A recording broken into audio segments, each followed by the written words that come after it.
Hafide Tsan Mananasi Zu'us. Good morning, and thank you all for being here today. The Guam Trademark Commission will now be called to order. For the record, in accordance with the open government law, meeting notices were given to all commission senatorial members, stakeholders, and all main media broadcasting outlets. The first notice went out on Friday, December 6, 2019, and the second notice went out on Friday, December 13th, 2019.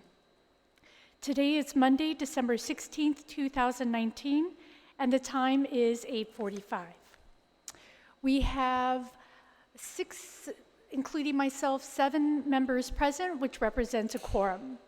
Sejus Masi for attending this morning's meeting. So let's move on to item 2A of the agenda, where we're looking at new business. This is an overview of the resources that were sent via email that were meant to assist in creating the framework and scope necessary in drafting the Guam Trademark Act, Guam Cultural Trademark Act, and the Guam Trademark and Intellectual Property Rights Act. So for the information that was sent out, and it's one that perhaps others have additional material to add, but that can be done in our subcommittee work and then shared with all of us. So as some of these are ones that Dr. Laura Souter discussed in our last presentation. The Alaska Silver Hand Program, the Indigenous IP Rights Overview by Taiwan regarding their intellectual property copyright law, the enforcement overview of Taiwan, because as we've been discussing, enforcement seems to be a sticking point, that we can develop a very good guidelines and programs, but we need to also make sure that we develop an enforcement program that balances between the ideals needed for enforcement and then the realities of what we can enforce. A trademark law overview by Taiwan, so several things from Taiwan. The guidelines for the Pacific Model Law that was developed in 2002. The Native Hawaiian Cultural Trademark and Intellectual Property Study, again, that was found and shared with us a bit from Dr. Laura Souter. The New Zealand Maori Culture and Intellectual Property Law. The Republic of Palau Copyright Law. The Protection of Samoa's Traditional Knowledge and Expressions of Culture, an issues paper. There's also one, I haven't sent it out yet, but it's about intellectual property and the Festival of Pacific Arts. So that one might be helpful. It might be very Solomon Island specific, so I'll need to look at that. some of the US public laws, and that one got really lengthy, so I think that was just sent as a link, where a whole lot of laws can come into play. And then the World Intellectual Property Organization, some of the overview that they shared on intellectual property laws. So we had a lot to look at, and actually these will come into play some more than others as we move forward, but hopefully people got a chance to at least look at the beginnings of them and get a sense of what might be in the material that was shared. So as we've mentioned before, the Maori Toihio program of New Zealand is referenced as a guidance in the Guam Trademark Commission enabling law. This reference guides the Commission to craft the Guam Cultural Trademark Act that promotes and licenses Chamorro cultural arts manufactured or produced on Guam.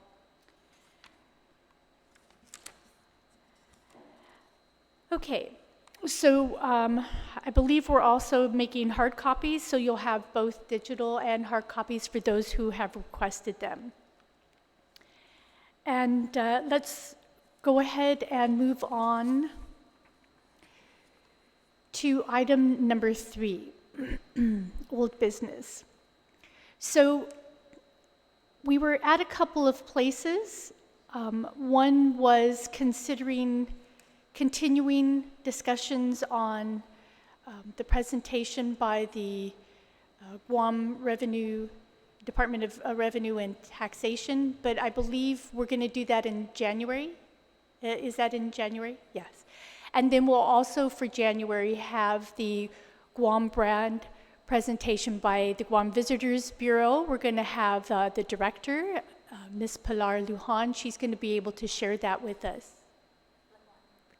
Oh, Laguanya. Sorry, some of my family tree jumped out instead. Right, thank you for the correction. Ms. Pilar Laguanya is going to be sharing that with us. So we very much look forward to those two continuing presentations. For today, we'll go ahead and jump right into some of what we've been talking about here and there. And that's the continuing discussions on the formation of the Guam Trademark Commission committees.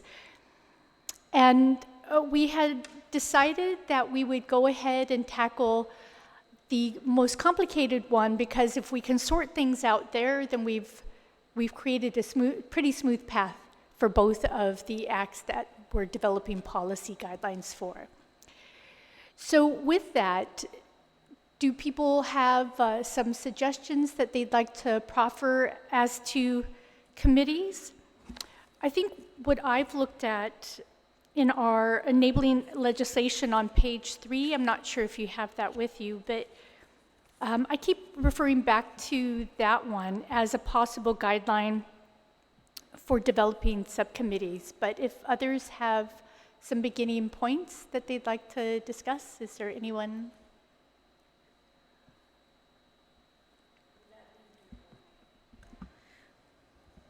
Would that be in terms of the indigenous, tangible and intangible?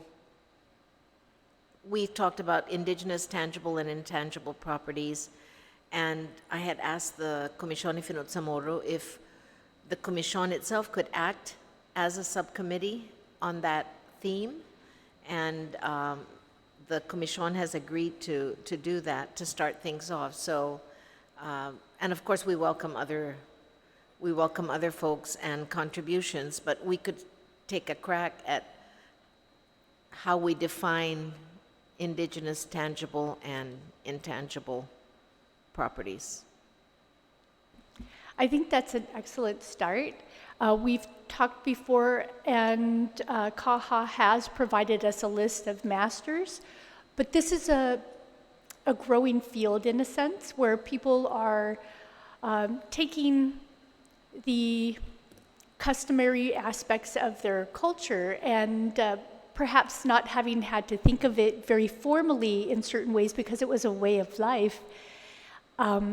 We've now been trying to think of it more fully so that it can fit as best possible into modern government laws.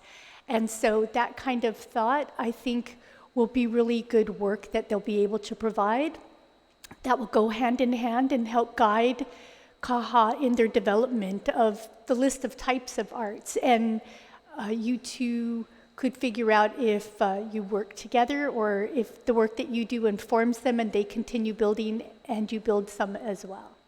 So Sizus Masi for reminding us of that and then helping us understand the role that Commission Ifino tomorrow can play.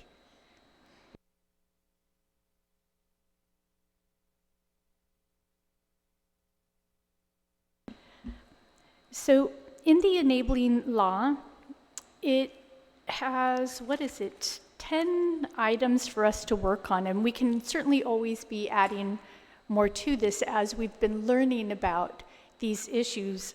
And as I said, the awareness about them has been growing throughout the world. So the first one continues to be the identification of initial types of cultural arts for use of the trademark. So I think that makes sense to still stay. Perhaps a subcommittee could be developed with CAHA, and then perhaps DCA could work with them. And it could be maybe the first 3 or 4. You know, sometimes it's hard to differentiate these because they're all so linked. I've even thought about just having 2 or 3 like major subcommittees because elements are so linked. So CAHA makes a lot of sense for identifying the types of cultural arts, criteria for the lineage of cultural knowledge qualifying for the use of trademark. That's very connected. Criteria for the authenticity, criteria for the quality of works, and criteria for the cultural content. So what do we think? Do we want to have a larger subcommittee group or subcommittee group, and then different members of it could tackle each of those parts, and when you come together, you could discuss them based on your own individual discussions and research? So if we had one large CAHA and DCA, maybe even Guampedia being there,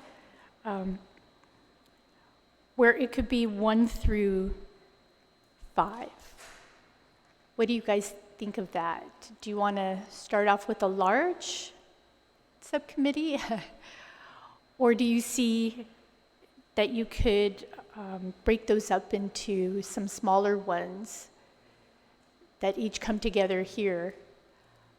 Senator, could I ask for a clarification? So the law currently establishes 4 areas, right? 4 areas of interest: the visual, literary, performing, and demonstrations and exhibitions categories. Are these the subcommittees that we're thinking of, or how are we?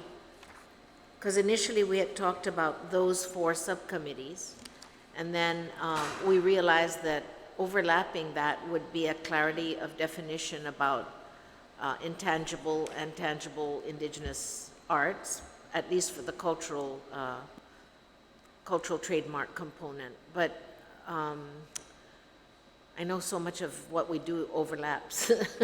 So I'm trying to think of what the most expeditious way we could organize subcommittees to provide the information into the commission so that we could make some clear recommendations. But I'm not sure. Do you have thoughts on that? That's a very good point, and I'm glad you brought it up because I had sort of jumped forward without tackling that issue.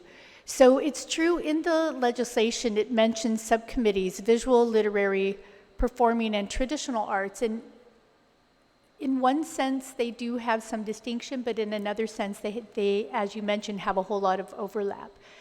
And it seemed to me anyway that if visual is looking at these different elements, types of cultural arts, how they qualify, how they authenticate the quality, the cultural content, and then literary does it, and then performing does it, and then traditional arts does it, they might be replicating a lot of the same work over and over again.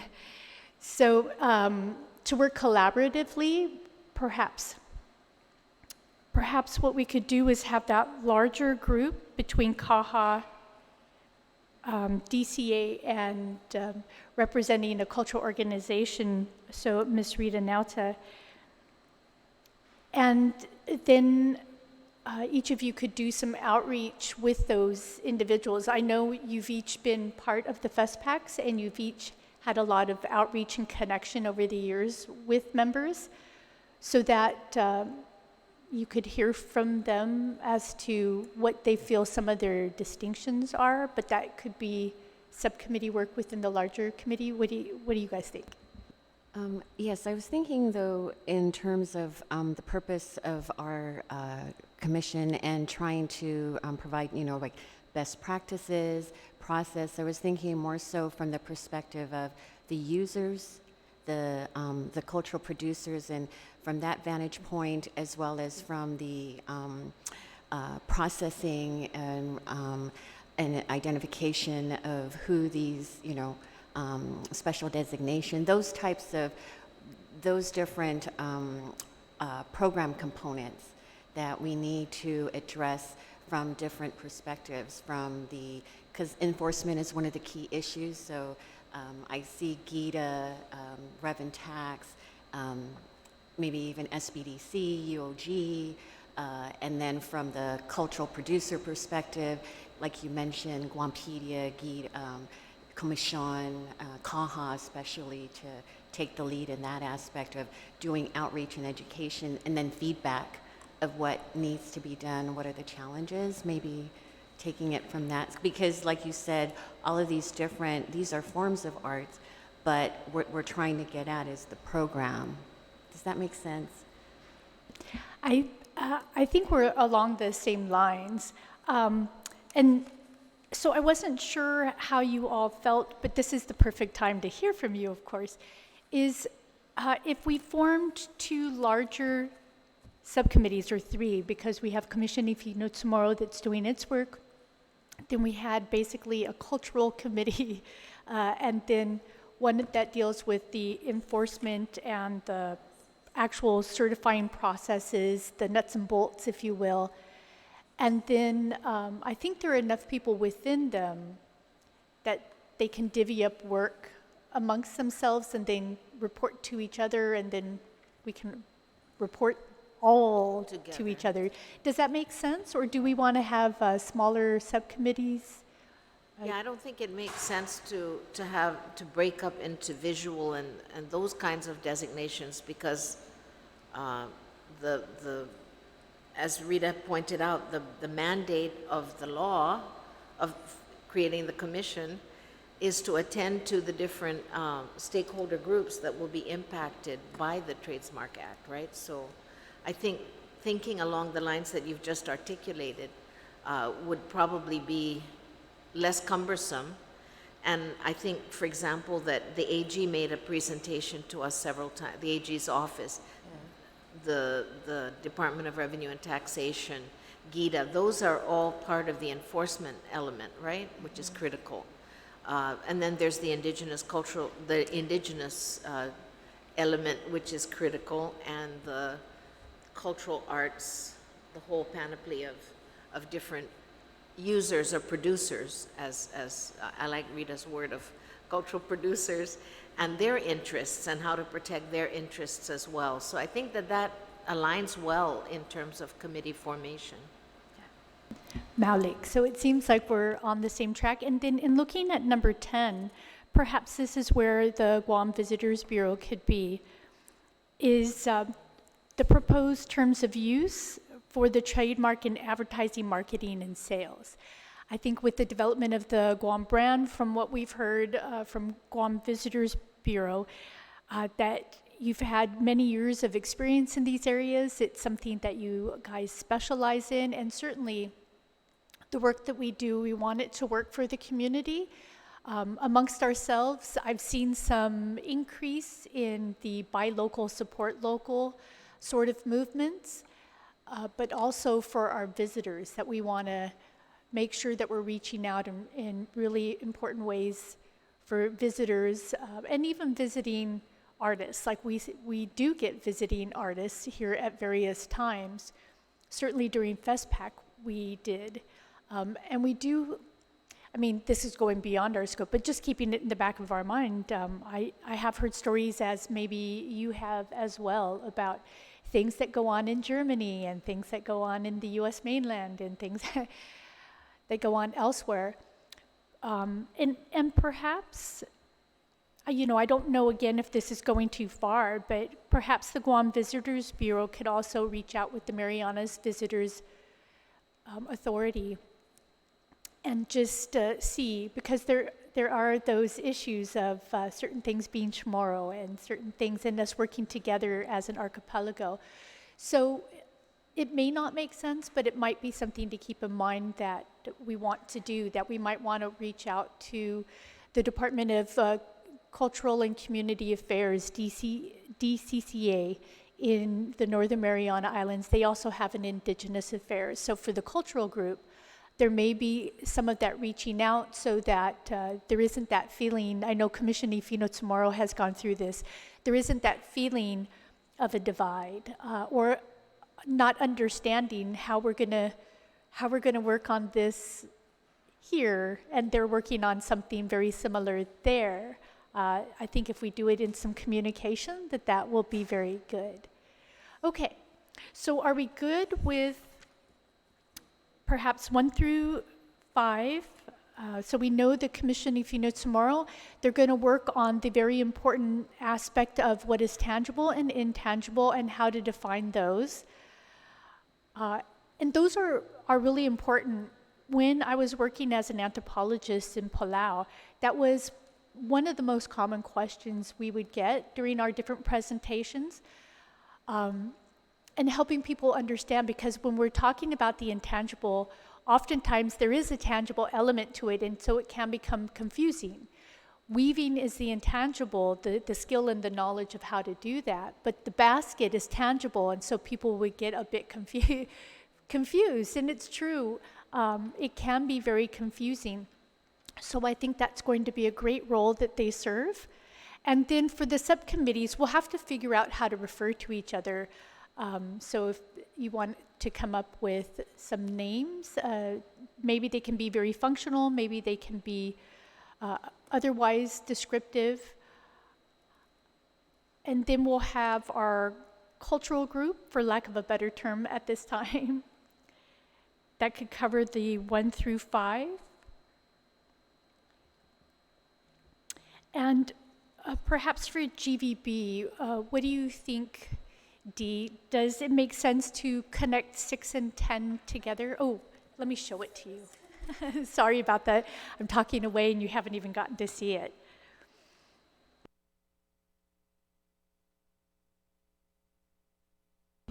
I think that's a good idea. What we can do is just look into what they are, and then we'll do the subcommittee on these.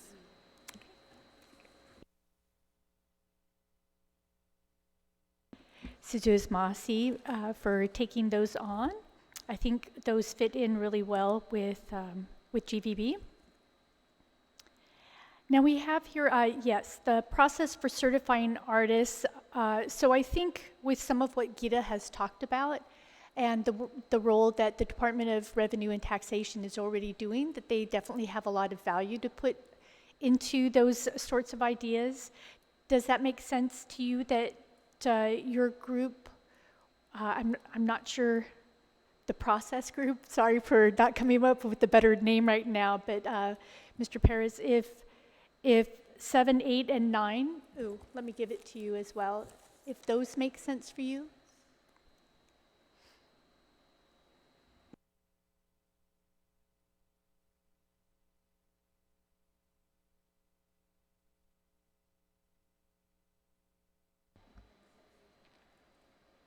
Yes, Senator, the revenue tax will be up to the challenge to fulfill that, the scope of activities for 6 through 10. I mean, I'm sorry, through 6, 7, 8, and 9. I'm sorry. I'm 7, 8, 9. 7, 8, 9. Oh, isn't there a joke about 7, 8, 9? but yes, so Rev and Tax, AG, and Gita.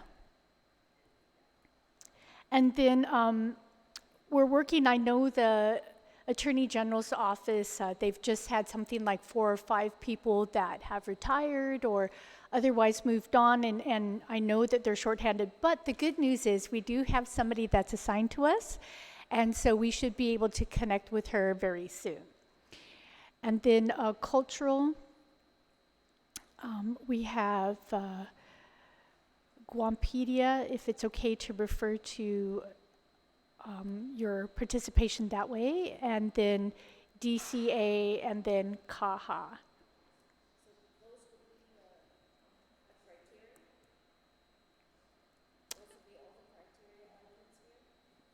Right. I think these would be the criteria of what we start looking at, 1 through 3. Oh, yes. So DCA, CAHA, and Guampedia looking at the cultural aspects in 1 through 5. And then eventually, when people think it's the right time, for perhaps the cultural entities to also have in mind the possible development of a logo that goes with this trademark.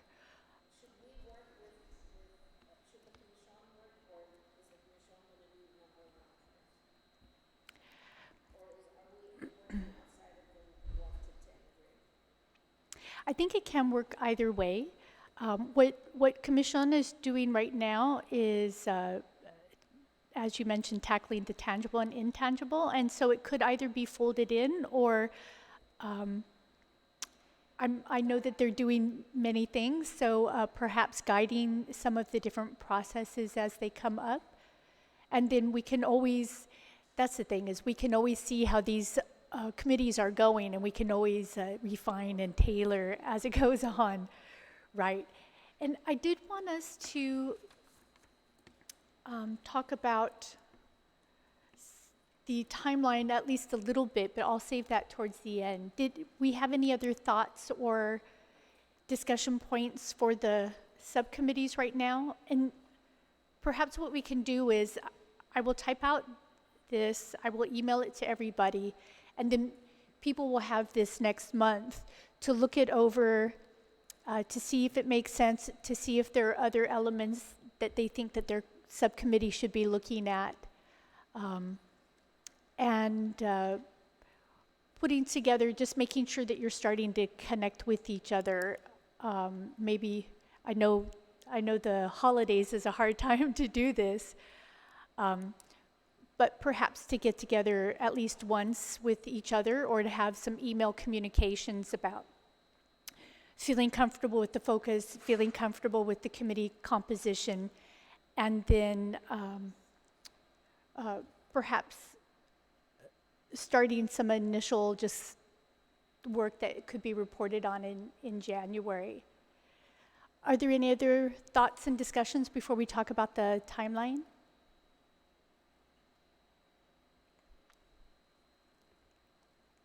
So regarding the timeline, let's go ahead and get into that for open discussion. For the timeline, and thinking realistically, for next year, so we have 2 policies to put together, and also looking at the work of the body, the legislative body throughout the year. We have FESPAC in June.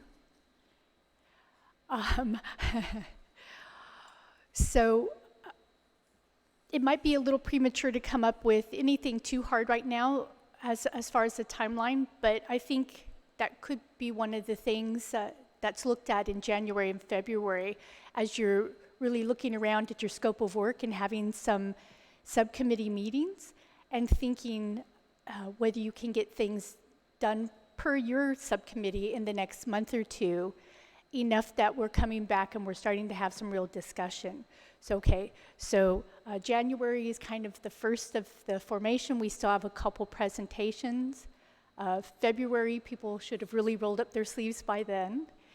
And then maybe March and April could be months where we're finishing putting that together, our different points. And then by April or May, we have some real discussion amongst ourselves. I mean, we'll be discussing all along, but April and May, maybe even June, having some real discussion, and then July, getting those down for an actual policy recommendation, yeah.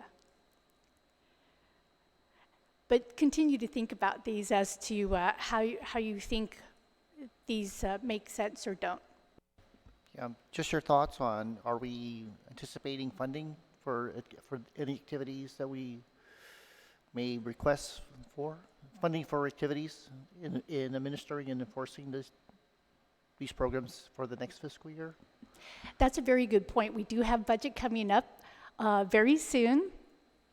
And so I think if we start having some solid thoughts by February, we may be able to think about things that we might need that could be proposed into the budget where this office is, where these policies are going to sit, who's going to enforce them, the budget that might be associated with it, to at least have those thoughts in mind. So I think that's a really important consideration. I'm glad you brought that up. And we've even talked amongst ourselves in my office that we might see if we can find some funding so that we get some real dedicated legal advice, because we want to make sure that this is well thought out and it's going to stand the test of time. And a lot of these, well, I think for a lot of people, they feel like murky waters, and to provide some real clarity for us and for our community, our artists and others who are going to benefit from these.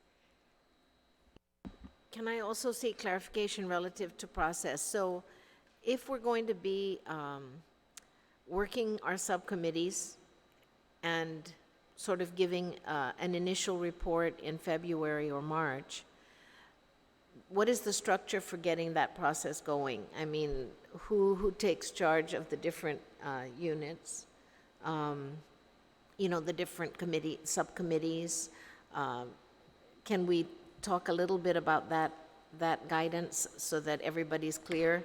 Otherwise, we're going to be meeting in February and looking at each other and wondering who was supposed to have picked up the ball on each of these. I know, for example, that I will work with the Commission on we have a couple of work sessions that we've already said we're going to commit to brainstorming on the definitions or guidelines for understanding what tangible and intangible indigenous properties are, and we'll work on that. But in terms of the other subcommittees, because it involves multiple agencies, so could we discuss process there? Yes, that's a very good point. And I can absolutely see us getting together in January and maybe not having tackled that. So I think that's very good.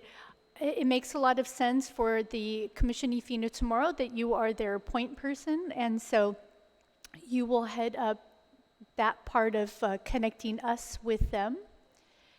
And then for the cultural aspect, which I was going to throw myself into a bit because that's some of my background, but for that, we have a representative from Guampedia, DCA, CAHA. It could go either way. It could be you're not here, so then you get volunteered. Or it could be based on what makes the most sense. Are there any thoughts on heading up the cultural aspect? I guess to me, the Department of Chamorro Affairs, it makes a lot of sense that culture is what they do, culture, language, and those sort of things. CAHA has art, and sometimes it's cultural, and sometimes it's other elements as well. Guampedia does all sorts of wonderful things, much of which is cultural. So I think it's an excellent group. Yeah, but does that make sense to people that the Department of Chamorro Affairs would hold up that subcommittee? And then for process, you are most familiar, Mr. Perez. What do you think between Department of Revenue and Taxation, the AG's office, and GITA? What do you think makes the most sense for heading up that subcommittee of process? Well, I'll leave it a pleasure to chair to determine that. Either way, I'll let you decide. Well, you are here, and your attendance is very consistent, and I know you're extremely experienced and you're a consummate professional. Would you mind heading up that committee? And then your committee can always have discussion amongst itself, but if you wouldn't mind, I think you'd be an excellent that'll be head. fine. Thank you. Masi. And then I think it's pretty clear for GVB. So excellent. And I think as Mr. Perez mentioned last time, I think us interacting with each other, that if there's something that comes up for GVB, they could certainly be reaching out in the interim to GITA or to the Department of Revenue and Taxation for some queries, and that we're all here to support each other in our different subcommittees as well. So, If I can just comment, the statute does reference the Department of Commerce as part of the enforcement mechanism with the current Trademark Commission law. So the hope is that the other agencies represented here can be listed and delineated among the participants to the enforcement process. And so the statute would have to be amended to reflect that. And so just to guide everyone that at some point, I guess there'll be a sign-off process, who actually will be spearheading those queries or complaints, or any of the producers of these particular products, tangible or otherwise, that there'll be a point agency to go to.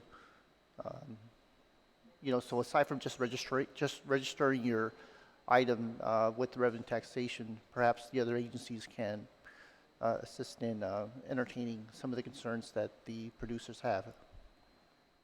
that's a very good point. And that's what I enjoy very much about this group is that the commission, they take their roles very seriously. They have so much experience per their field and bring forth really good points for us to take into consideration that move us all forward.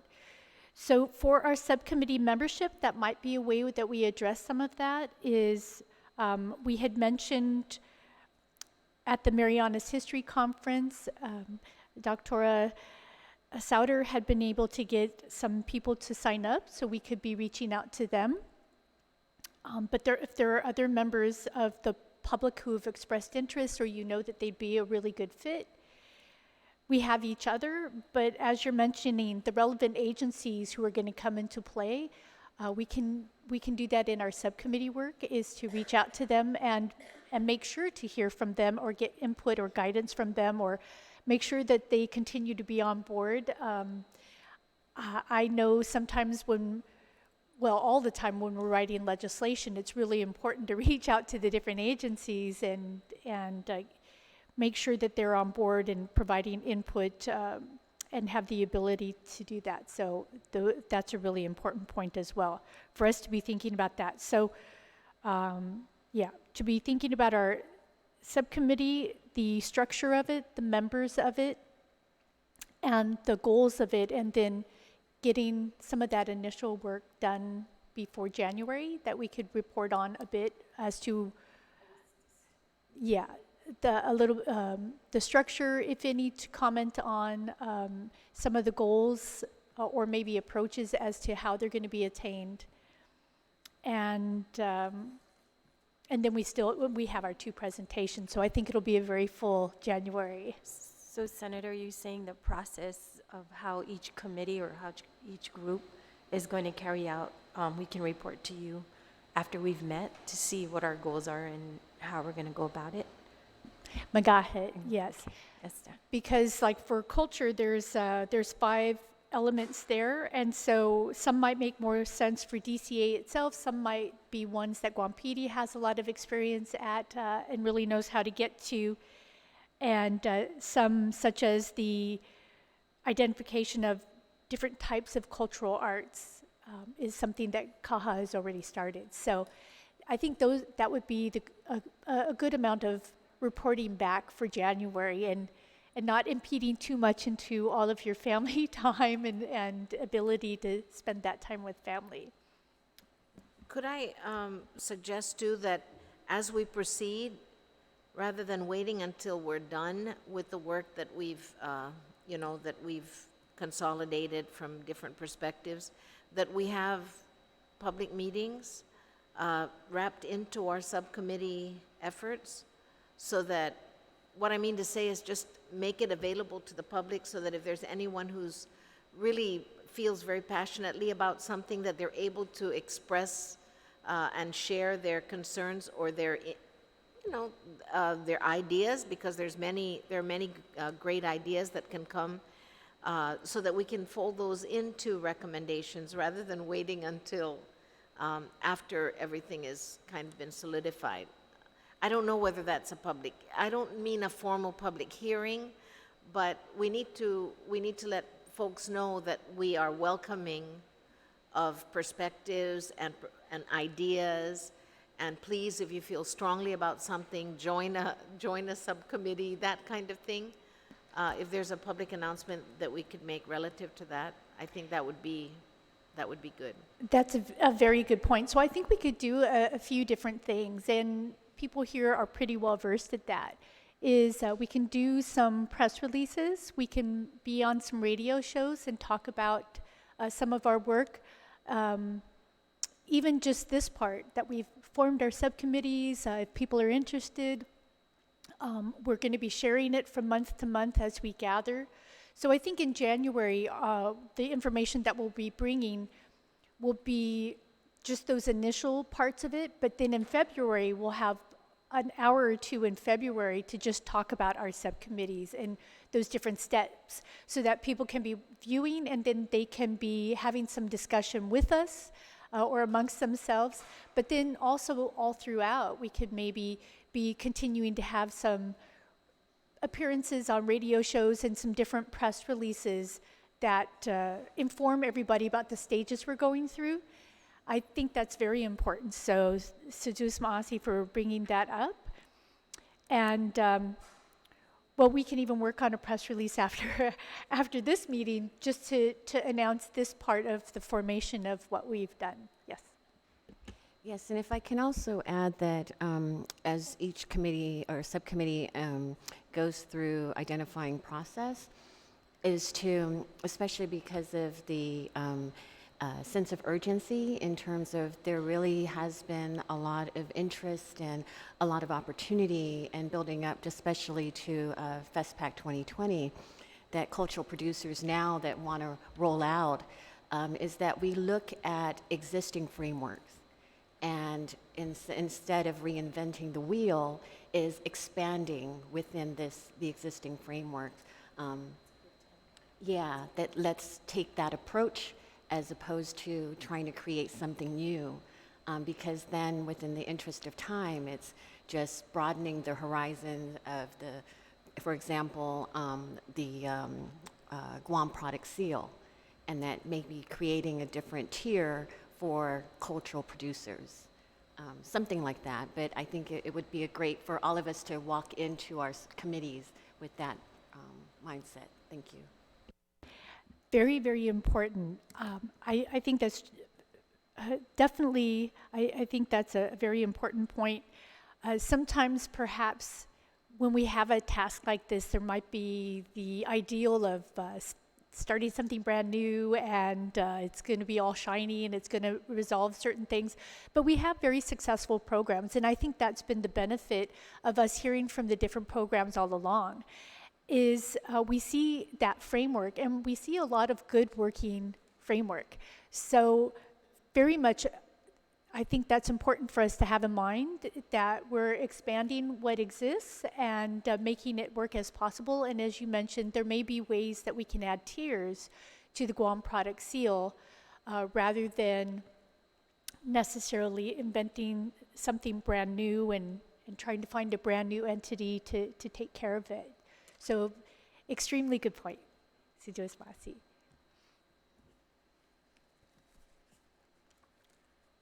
Is there any other new business or open discussion points that anybody would like to make before we adjourn for today? I just want to thank your staff for producing the material to us, providing the material to us, because electronic is good, it's great, especially because it's portable, but I think when we're comparing notes and looking at different things, paper product is always handy, and we know that the trees may join us in this and forgive us for needing their paper. But I want to say thank you for that. It's always our pleasure to, And so anytime that you want something printed out, be it, you know, a handout or something else that we've sent digitally, we're always happy to do that. I definitely am a person who highlights and scribbles notes everywhere, so I also find paper can be very helpful sometimes. And like I said, we're always happy to do that. So if there's no other open discussion, you know, I jumped right in. Let's go ahead and have you introduce yourselves. There's nothing like wrapping up and introducing yourself before you wrap up, right? If you wouldn't mind, just for formality's sake, going around and introducing yourselves and who you're representing, the entity you're representing. Hi, good morning. Albert Perez, the Department of Revenue and Taxation. Rita Pangolina Nauta, Guampedia. Dee Hernandez from the Guam Visitors Bureau. I'm Maria Arceo, Departamento in Kahugunan, Samoro. Laura Sauder, I'm representing the speaker, but I'm also a member of the Comisión Finot Zamoro. And then, of course, there's myself, Senator Kelly Marsh Taitano, chair of the commission. So, should I announce this? Okay. So, excuse me. So, Sejus Maasi for your presence at this morning's commission meeting. I think we made some significant progress. Today's meeting is the commission's 7th meeting. The commission last met on Thursday, November 21st, 2019. Oh, I just found my notes that said to introduce. I think somehow that got put at the end instead of the beginning of my script. And then today is, we're closing at, wait, let me check my, I think some items maybe got moved around. Okay, because I think we need to motion to adjourn as well. So please excuse my discombobulation a little bit this morning. Okay. So now that we have no further items for discussion, and now that we've introduced ourselves, can I hear a motion to adjourn?